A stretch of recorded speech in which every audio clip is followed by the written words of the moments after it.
मैं युवाओं को मध्य में रखते हुए युवाओं को प्रेरणा देना चाहूंगी कि संकल्पों के साधक हो तुम, साहस भरी उड़ान हो तुम ही, मुकुट हो भारत का तुम ही हिंदुस्तान। यही नव भारत की उपलब्धि हो, यही नया उत्कर्ष हो, अखंड भारत, अखंड राष्ट्र, अखंड युवा संघर्ष हो। मेहनत करने वालों की जीत हमेशा पक्की होती है और हर देश के युवा के हाथों में ही देश की तरक्की होती है। हो गई है वीर पर्वत सी पिघलनी चाहिए, इस हिमालय से कोई गंगा निकलनी चाहिए। सिर्फ हंगामा खड़ा करना मेरा मकसद नहीं, मेरी कोशिश है कि ये तस्वीर बदलनी चाहिए।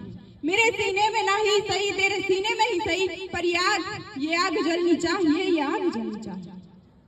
वसुधै का नेता कौन हुआ, भूखंड विजेता कौन हुआ, अद्वितीय श्रेता कौन हुआ, धर्म प्रणेता कौन हुआ, जिसने न कभी आराम किया, विघ्नों में रहकर काम किया।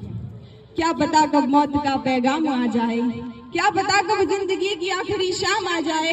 मेरी तरह तुम भी एक ख्वाहिश पालो दोस्तों कि अपना भी लहू इस देश के कुछ काम आ जाए।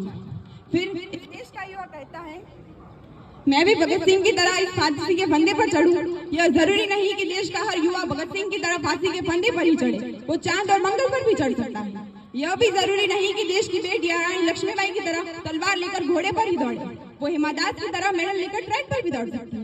हमारी आबादी का 65% हिस्सा जो युवाओं का है, वो युवा आपदा को अवसर में परिवर्तित करने का सामर्थ्य रखता है। जिस दिन से जब ये दुनिया 1, 2, 3 में व्याकुल थी, हमने शून्य दे डाला था और भारत का इंफ्रास्ट्रक्चर कुछ कमजोर है, ये हमारे लिए ताना था। भारत का इंफ्रास्ट्रक्चर कुछ कमजोर है, ये हमारे लिए ताना था।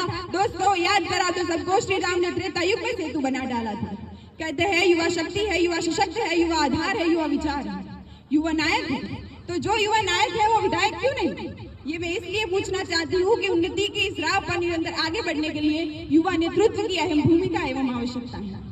फक्र होता था जब 25 वर्ष की आयु में सुषमा स्वराज संसद भवन में बैठकर इस देश के लिए आवाज उठाती थी। आज भी फक्र होता है, लेकिन ऐसे उदाहरण हमारी प्रेरणा स्वरूप है। ऐसे अनेक चाहिए। युवा नेतृत्व